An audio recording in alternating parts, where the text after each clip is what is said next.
If you're an Arsenal fan right now, like our lovely Rohit, life is good. 6 points clear, scoring goals, and Gyökeres has even found his shooting boots. If you're a United fan like Ajay and I, life is confusing.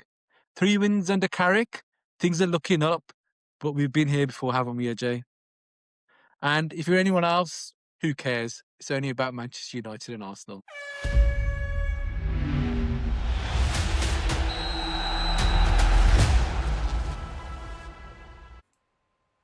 Welcome back to Two Halves, Two Innings. I'm Amit, and I'm joined by Ajay, a fellow Manchester United fan, and Rohit, Arsenal fan. You can say with some No, because happy that's the Arsenal. It's harsh. Because obviously It's all the Arsenal. work as well. Arsenal are scoring goals, guys. Arsenal are scoring goals. So you have to say Go on a then. bit more, Bit more excitement. oomph. Okay then. And we're joined by Rohit, an inspiring championship winner with Arsenal, eh? Rohit, We will win. Come we on. will win this year. well, hang on, don't jump ahead. That's one of my questions today. Yeah. So Arsenal 4, Leeds 0 in the last Premier League game. Yep. Man City drawing and Aston Villa losing. Walk us through it. Yeah, I think it was a great weekend for us, last one, and midweek as well. So they obviously team is confident enough to go into this game against Sunderland and win that game again this weekend and put more pressure on City, who are playing Liverpool. And does the weekend results change your perception of the title, your title chances? No, I think you guys know, right? And everyone probably know it's a marathon, right? It's not one weekend or next weekend. Obviously, we have to keep going. We have to win our next game. Simple as that. We don't have to bring outside noise. I know there's a lot of talk about quadruple and blah blah. It's all media created noise. So guys, players, they need to shut everything down. Just focus on the next game. If something happens, brilliant. If we win a quadruple, brilliant. It's not easy. No one's won it. So I'm just focusing on the next game at the moment. Not even looking ahead in the Carling Cup, the Carabao, I always say Carling. Carabao Cup final, because that's 2 weeks away. Our next most important game is this weekend, tomorrow, which is against Sunderland, who are really, really good team. So we need to win that game to put more pressure on City. Just to bring you into the conversation, I mean, what do you think? Do you think anything's changed for Arsenal, or just carry on as they've been going? I mean, it's a big psychological boost. I mean, coming back from that defeat against United and now 4-0 against Leeds, they just got to keep that bringing that in. That's it. They just got to keep that momentum up, nice and quick and easy. Arsenal just got to keep on winning. They don't need to look at anything else at the rest of the table. Don't look at City. Don't need to look at what Villa are doing. Just continue what they're doing. And I think for Arteta, that'll work absolutely fine. They've got enough power in the team. They've got a lot of legs on the bench as well. So they've got the strongest team in England. So there's going to be no excuses if they do drop points. This Sunderland team is a well, kind of grouped outfit. They've got Xhaka. I think as long as he's injured. Is he injured? He's injured, yeah. He's injured. Yeah. So Xhaka again, it's going to be a tough one for Sunderland. I think we'll go into Emirates.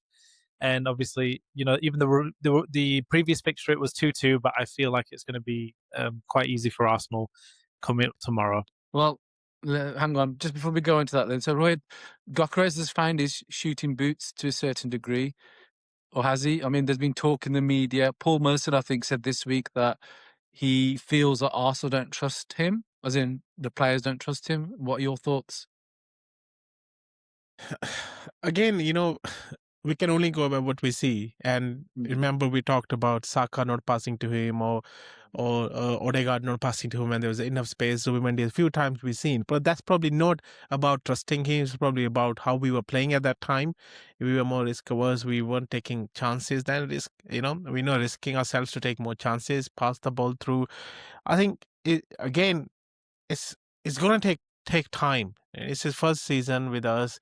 Getting used to the players are getting used to him. I think it will take time, and I'm not too worried about him, because with him there, I always feel that with him there, defenders are still thinking about a striker, a big striker up at front top, right?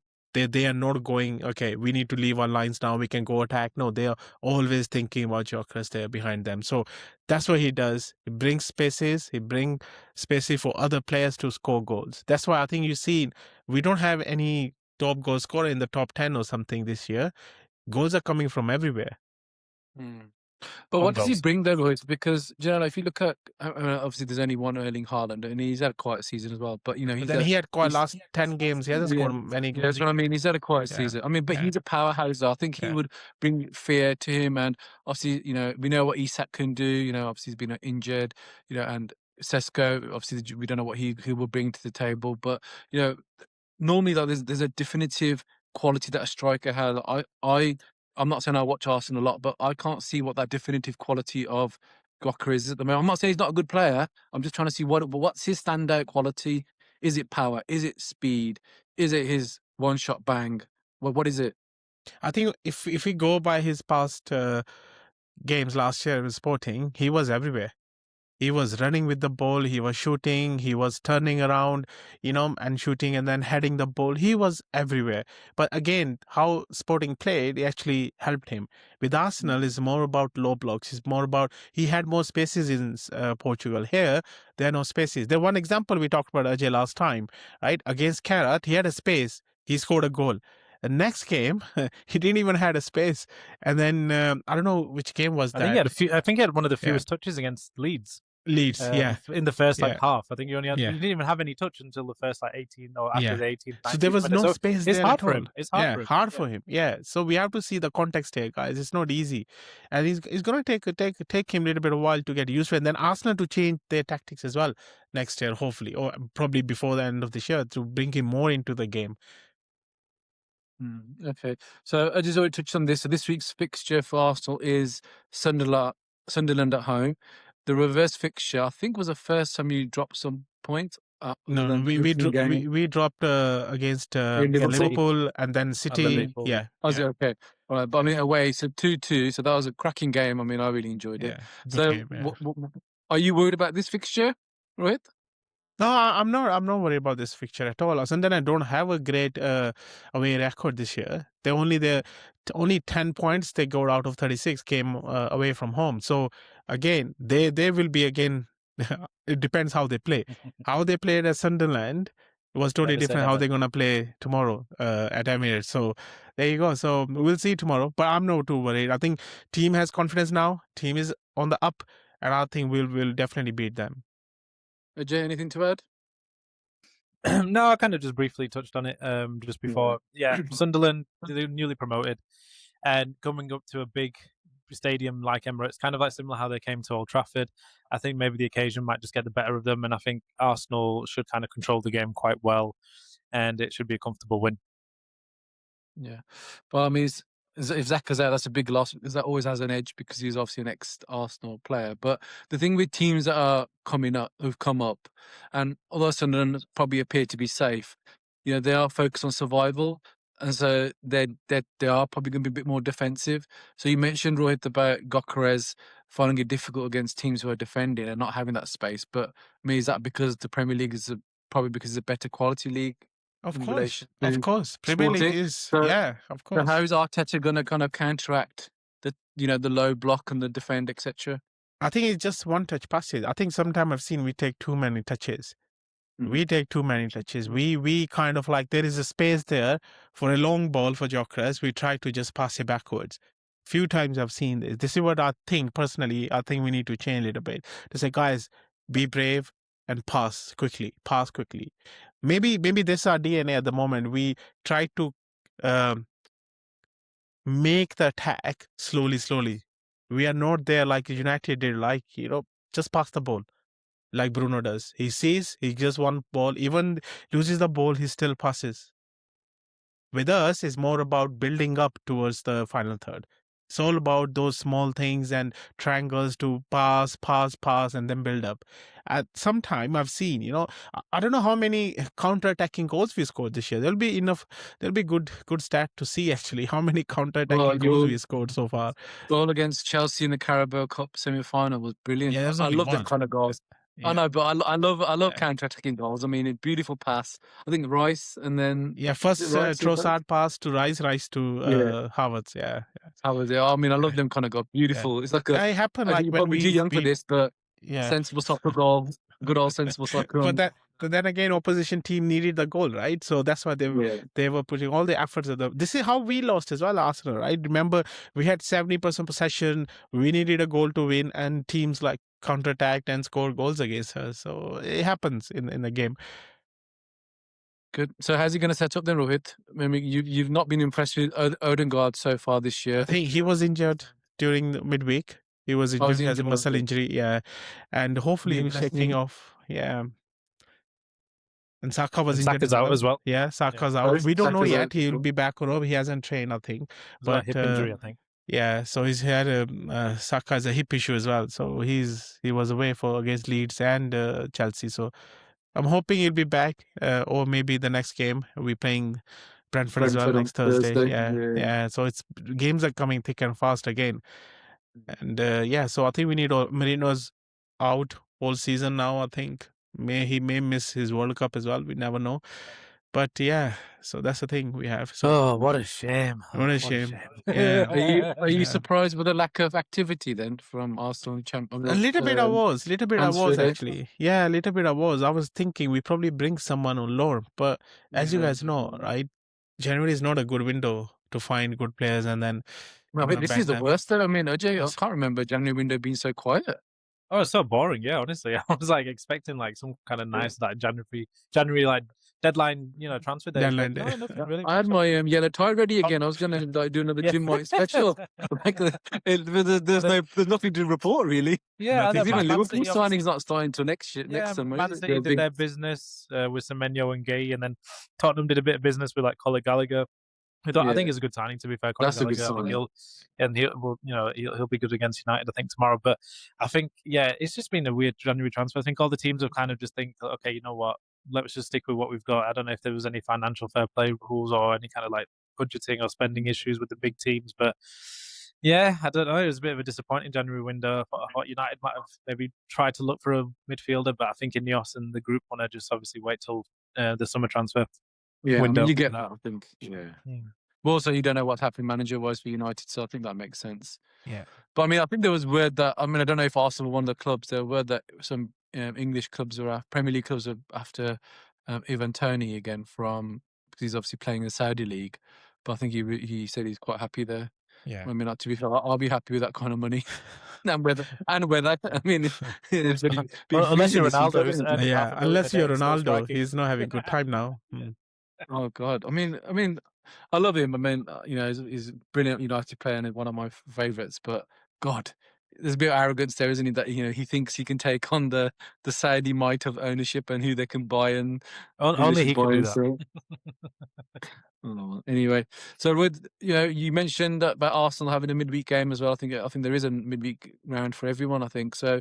What does Arteta do? You had a game on Wednesday as well, obviously against Chelsea. So you got Wednesday, Saturday, and then Thursday. So the games are coming thick and fast again in the Premier League now. So you really can't afford to slip up. I suppose. Well, you can, but you don't want to. No, we know City are like, right? So we can never afford anyway, unless we win it at the end. Then probably be more pattern there, more data there to see. Okay, we can win it. But yeah, so next game, important. I'm thinking start the strongest team. Win, I mean, go like 3-0 up or something, and then bring Norgard in, give Rice a breather, give Zubimendi a breather. So that's what I'm thinking. And then on the week Thursday, and then we have FA Cup against Wigan at home. So luckily at home, so we can rest most of the players then. And next Sunday or Sunday, I think the game is. And then we have. So what happened is now, because we went into the Carabao Cup final, that weekend we were supposed to play Wolves. And what they did, rather than put it further, they brought the game earlier. So now we have 5 games in 10 or 11 days or 13 days before we play Spurs. Yeah, 4 games in 12 days before we play Spurs. And Spurs have 12 days off. Spurs is no challenge for you. They have 12 days off before the game because they are out of FA Cup. And they don't have any, so they will have 12 days off before we play Spurs. But anyway, that's like 3 games away. But let's focus on Sunderland. And my prediction is, what's your prediction? 3-0? My prediction is 3-0 to the Arsenal. Oh, Ajay? Yeah, 3-0, 1 on goal. Let's go for that. Good old goal. Oh, actually, guys, do you remember I sent you the own goal stat in a chat? I hope you guys saw Yeah. it, and you can see I'll who block you for that. won the league with most own goals. I think it was Pressure, Manchester isn't it? United in there Pressure. 3 times, I think, weren't they? Oh, So, my well, gosh. you may not be interested, but I'm going to go for, I think it's going to be a tight game. I think it's going to be 1-0. Ooh, 1-0. okay. To Let's Arsenal. see. To Arsenal. To Yeah. Arsenal. So, I mean, if we're all right, then that extends the lead potentially for a short period of time at the Tonight. Premiership Yeah. to 9. Mhm. If Arsenal bottle this, Rohit, then what? I'm not even saying, bro. I think we're gonna win. No, I'm talking about the title. Forget about the game. The title we're gonna win, Amit. So I'm very relaxed. I'm very chilled. We're gonna win. Ajay? I mean, there's still 14 games, boys. I mean, every game is going to be tight. 6 points doesn't really fill many Arsenal fans with confidence. But if Liverpool do the business against City, 9 points, it looks a little bit more daunting. And the way that City are playing at the moment, I think a lot of Arsenal fans at the end of Sunday at 6 o'clock would be kind of thinking we have the league if they win and Liverpool win. So I think, Rohit, you've got to be confident with 9 points as a cap. Yeah, but yes, I'm saying we will be. I'm confident because I see something in the players this year. I feel it. You know, when you feel it, sometimes you know it's coming. I feel it. So I Do just you feel feel it. constipated? No. I'm very Do good. you feel at the that. light? Do you feel the I Edison? feel the pull, light. I feel connection? you know, I feel the connection. I feel there is something there that it will come home. We will win the league this year. And if you Because don't? every game is tough. We, like I said, no overconfidence. Just go in the game, respect the opposition, play your best game, play your best players, win the game first before making any changes. Don't think that is Sunderland is home. You know, we can easily win. And no game is easy in Premier League. And somebody who's saying this year Premier League has been rubbish, mate, you are very, very wrong. Premier League is at all-time best. Anyone can win any. Anyone can win any. It's not like City have like 30, 40 point lead and winning the league, you know? So it's not like, It's not all-time best, Rohit. I mean, what I'm saying is, you know what I mean? Like, it's not the worst. People are saying this is the No, it's worst. not. If Arsenal win the league, it's the worst. If Liverpool won the league last year, with how many, was the difference? 15 points at the end? Probably like that. 9 points. Was it? Yeah. Yeah, exactly. because you guys didn't title challenge them enough, did you? No, we had so many injuries last You were year. meant to challenge them. But we had so many injuries last year. We had injuries. We had referee decisions. Last year's we had done. so Come many on, things, back onto but- this season. Yeah. So, Rohit, quickly then, if I can see you're quite confident about, and I would be if I was an Arsenal fan, if I'm honest. If I'm not wishing this on you, but you know, I need to ask a question. If you mess up from this position or you don't win the league, what happens to Arteta? I mean, I think we asked this question in every episode. Yeah, I'm telling you, nothing will He's not happen. gonna change He his will mind. stay here. He will stay here. I'm doing that thing that Einstein says. I'm asking the same question, hoping for a different answer, but No. I'm trying to crack you, but you're not No. cracking. No. He's here to stay. He's here to stay. All right then, Ajay, we've talked far too long on Arsenal. I think it's our turn now. Take over the airwaves. So, 3 wins out of 3 for Carrick. You know, we're not used to this feeling of optimism at United. If you see 5 is it- out of 5, right? If you Right, take his because last it's 2 games, previous. yeah. That's true. Go on, I'll take that. Well, maybe that guy could have his haircut then. On a technicality. On a technicality, yeah. So, Ajay, I don't know how to feel really. I mean, you know, is this for real? Carrick at the wheel, or is it just that new manager bounce that we talk about? I think it's a little bit of both. You're going to look at Carrick as a recognizable figure within the Man United hierarchy. He's, you know, well trusted. It seems to be with like the likes of Wilcox and Barada, and he's really likable from the teammates as well. So, you know, Bruno, Martinez, they all kind of respect him, look up to him. And I think it's just simple. Carrick has just gone back to the basics. He's doing simple things. He's playing players in the right position. The team look more gelled. The team look more fluid. Maguire's having a good run of games, and I think that's been quite key, having Maguire back as well, because he's been quite solid in the back with Martinez. Shaw's been good as well. Obviously, his fitness has been really good. And just the likes of Cunha, Mbeumo, and Sesko, they've been really good signings. Obviously, Mbeumo and Cunha have been probably more noticeable figures, obviously, with their goals and assist contributions. But Bruno Fernandes as well, he's on the form of his life as well. Like, I think he's having a really good season. He could potentially beat the all-time assist season record. I think that Kevin De Bruyne championed with 20 assists. So that is something that Bruno's going to be looking at as well if he wants to end his. Well, if there's talks of him leaving United at the end of the season with a high, and then obviously Casemiro is doing his farewell tour, so it's all looking good for United. As surprising as I've been messaging a few of my mates and being like, I'm kind of happy in this one. I don't know what's going on. When's it going to ultimately end? I mean, We again, don't want it to end. we can't undermine, the teams that we beat. City and Arsenal, they're very, very good teams fighting for the title. Fulham, they're not easy team, or they're kind of mid-table. So they weren't easy teams that we beat. So, what do you think's changed for Carrick? Obviously you talked about Bruno, but I mean, I agree. I think for the past 3 games he's been brilliant. I think he's playing up a bit higher now, isn't he? He's more in a kind of like a 10 role rather than kind of being or more centre mid, stroke defensive mid. So, but what's changed? Formation, tactics, or just the the energy, the vibes, the positivity? Yeah, probably a mix of both. I think the problem with Amarin was that we were playing well against the big teams. 3-4-3 system was really good as a counter, fast pace, attacking kind of formation. But the problem was that we couldn't then kind of use that in the possession based role where 3-4-3 wasn't being able to overpower teams if they were in a low block. So that's why you saw us draw against the likes of West Ham, the likes of Wolves, and even Leeds. So this is where the problem came with that system. Whereas with the 4-2-3-1, whereas we kind of create a little bit more dynamism, you could say, a little bit more kind of pressure on the low block, and we can find different avenues, such as like with crosses, with the cutback, and even just the kind of playing in between the lines, like Bruno playing a bit more forward. It allows teams then to kind of flood the midfield a bit more because they look at Casemiro, they look at Kobe, they think maybe we can get at them. But then if we have a good defense, we can then attack on the counter quite easily as well, with Bruno linking up with Mbeumo and Ahmad really quickly. So there's a lot of stuff that you could probably really fine detailed pick about what Carrick's tweaked in the system. But like I said, it's all just simple things where it's just putting the players in the right position, and then just letting them express themselves, be like, just be creative, be intuitive, and kind of, if you see the shot, take the shot. I mean, look at Cunha taking a shot against Arsenal. Look at Sesko taking a shot on the turn. These are things that you might think they might want to recycle the ball. They might want to pass it to another player to maybe give them a better opportunity if they see it. But no, these players are actually going for the shot.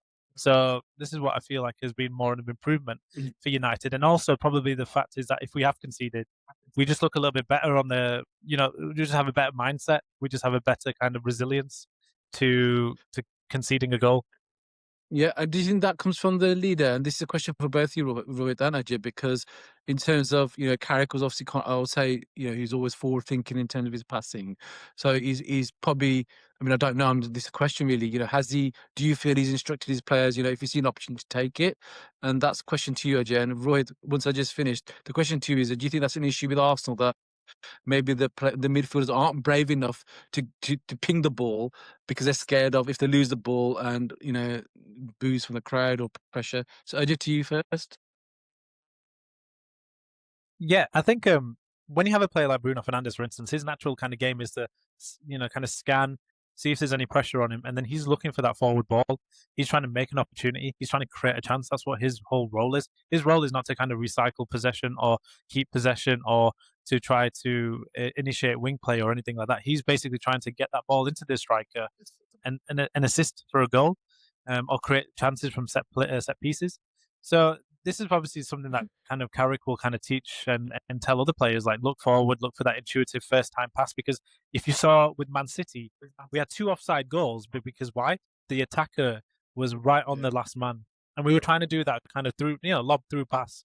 And that's what obviously other teams, great teams like Liverpool have done really well, and Liverpool's defense, where they can play an offside trap quite well. That's how they nullified a lot of the attacking in other teams. How many VAR decisions did we see with Liverpool where it was just offside because Van Dijk and Konate pushed up quite well together? This is what obviously Carrick and the United team are going to look at, is saying, how can we get our attackers through the defense? If you look at the game with Fulham where Cunha scored, Casemiro did no look assist. And it was just because Cunha was just playing off the last defender and finding some space, and it was an incredible shot. Obviously, Rohit will talk about Arsenal, but for me, I just think personally with Odegaard, he just lacks that vision. He lacks that ability to see the space and just trust that maybe I can feed a ball quite quickly to Gyökeres' feet, and hopefully that he can control it and take a shot. Obviously, people But the like point is that the players can do it. I don't. There's although Odegaard is I not. think the player can't best do it. That's what I'm season. saying. I think that But, obviously Rohit, what do you Odegaard think? can't do it. Yeah, I think again, I think Mikel confirmed that it's not from him that's coming up. It's just Okay. because it's The players' maybe mentality. it's probably sometime when you see such a low block, you don't wanna get counterattacked. I think Yeah, maybe you don't want that's to give the the thing. ball away. Yeah, they don't want to give the ball away. That's why they pass backwards or pass to the sideways, right? Again, Odegaard's not been informed this year. If you see the previous last year to year before that, he was in phenomenal form, Yeah. right? He was brilliant. So it's the same coach, same kind of similar team. So it's just that this year teams are playing differently against Arsenal. Year before last, they were playing openly. There's a big difference. Now they see as okay, oh no, we don't want to lose against Arsenal. So I think they're let's seeing as a real threat. real threat. And then even if you see Chelsea as well in the semi-final, first half they sat back. Right? They didn't like I totally agree with Liam on that sense, right? What happened to Newcastle? They went go. They went go ahead and gung ho on against City, and the City scored bloody 3 goals by half time. So again, this is fine margins there. You don't want to lose. I think if you had Bruno Fernandes, if Arsenal had Bruno Fernandes, you would have you'd be romping the league by now. Oh, you never know. You never know. I think so. He might anyway, no, you never back know. to this weekend's fixture, Ajay. What do you think? I mean, to face Spurs at the Theatre of Dreams, surely it's another winnable game. Ooh. Yeah, I mean, where is Alex? Where is Alex? Tottenham? Yeah, where's Alex? Tottenham seems to be another kind of bogey team for United. I mean, they came, obviously, I think they won like 3 times last season against us, and that was quite some poor performances by United. And obviously, we're still kind of riling over that Europa League final, which was probably arguably one of the worst finals ever. But in the reverse fixture, we did well. We just conceded 2 stupid goals, and obviously, we were lucky to get the equaliser through a Diarreda, through De Ligt header. But yeah, I think this time around, this is a new United, and I think Tottenham have got issues. But Tottenham's away record is good as well, so it's going to be a tough one. But I'm going to sneak United to win this 2-1. Right? Yeah, I'm going for a draw this time. Yeah. Well, they drew the last one, so. Yeah, they drew the last one. I'm going for 2-2 again this time. Oh, okay, interesting. 2-1. I'm going for 2-1. Yeah, you got to look at it. I mean, our attackers are looking better, and I don't think they've got Solanke because I think he was injured in the Champions League game. No, against City. Against City, sorry, City. Yeah. So yeah, against City that he got injured, but they looked like a great team in that second half against City. Yeah, obviously City let they came back. Yeah. Kind of, and that's the thing with United is that if we start off well in the first half, we can't take our foot off the pedal in the second half. Because Tottenham can be a team that if you give them an inch, they'll take a yard. Yeah. So if you're not, and they played better away this year. They play better away this year than at home. Exactly. But I mean, honestly, Spurs were absolutely awful in the first 15 minutes against City, and City went up 1-0, and I turned the game. I thought this is gonna be like 6-7-0. So when you messaged I can't believe City drew 2-2. Well, this is a podcast is called Two Halves, because at the end of the day, there you go, guys. 2 halves. Boom, boom, boom. Well done, Ajay. Grand goal start to you. Carl, where's your music? I think he deserves one. Bam, bam, bam for that. Oh, you have this. No. It's been a while. I'll take that. I'll take it. So, God forbid, Ajay, the wheels come off. If we lose this weekend, does a narrative completely flip? I'll be back in crisis.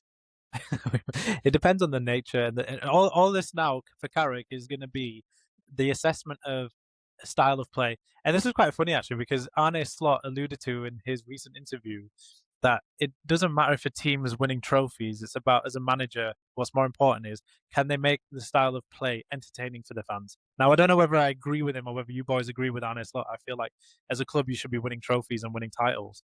But there is also an element that I'll agree with him is that you do want your team to be playing attractive football, exciting football. I mean, that's what people are going to pay their money for, to see these teams in the stadium. They don't want to see a boring 0-0 or they don't want to see a 1-0. They go there for entertainment, to see goals. So I'm thinking with Entertainment Carrick, business. yeah, exactly. If Carrick lost 4-3, then there's going to be questions. But the fact is, the positive is that we scored 3 goals, but the downside is that we lost 4 goals as well. But then if we were totally ransacked against Tottenham and we got absolutely hammered 3-0, then there's going to be more questions asked about that anyway. So the question is going to be is how well can Carrick play the football? How can United play attractive football and dominate teams? And that's what it's going to be. So regardless of results, can we just start to improve the way that United play football? But obviously, if you do that, then the results naturally come with that. So if you play good football, I agree. you're going to win. I think the attitude, it needs to be there, the work ethic needs to be there, and that kind of bravery needs to be there to try some things.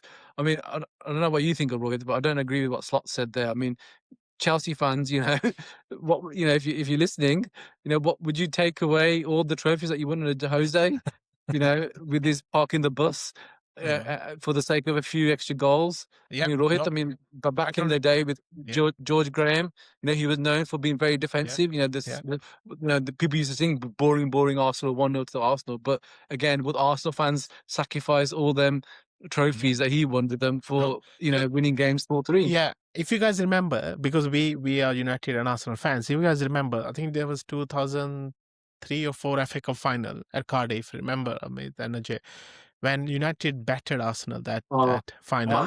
No, I remember that. I was so livid. Absolutely, and we won the final by by penalty. So who cares? At the end, we won.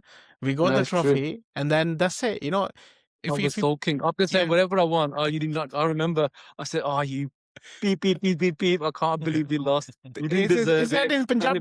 Who cares? And then he put the phone down. I said, "Yeah." No, but I think the history, it doesn't matter if we deserve it. Doesn't matter. The fact is, we didn't win it. Yeah, and again, quickly back to, if you look at Newcastle under Kevin Keegan, I mean, they're absolutely brilliant to watch. They had Ginola, Asprilla, Shearer, Ferdinand. It was such a brilliant attacking team, and they didn't win anything. The same way United won the Champions League against Bayern Munich. I think I didn't watch it live. Probably what I heard was United weren't good enough. They scored from 2 set pieces. They won the final, and that's it. Who cares? Right? The Bayern Munich players are taking their shirts off, like getting ready to celebrate. They were already. They were celebrating. Yeah, exactly. So. I probably would say in recent history, I probably would say one team that I probably liked watching and who did win the league was probably that Leicester season, where you just looked at that team and thought that was true chemistry and a team that were playing for each other, but they were playing exciting football as well. So they were scoring goals and they were a fun team to watch. So, I think this was everything clicked for them that year. Everything clicked for them. It was perfect. Yeah, it was perfect. That's why they won it. Yeah.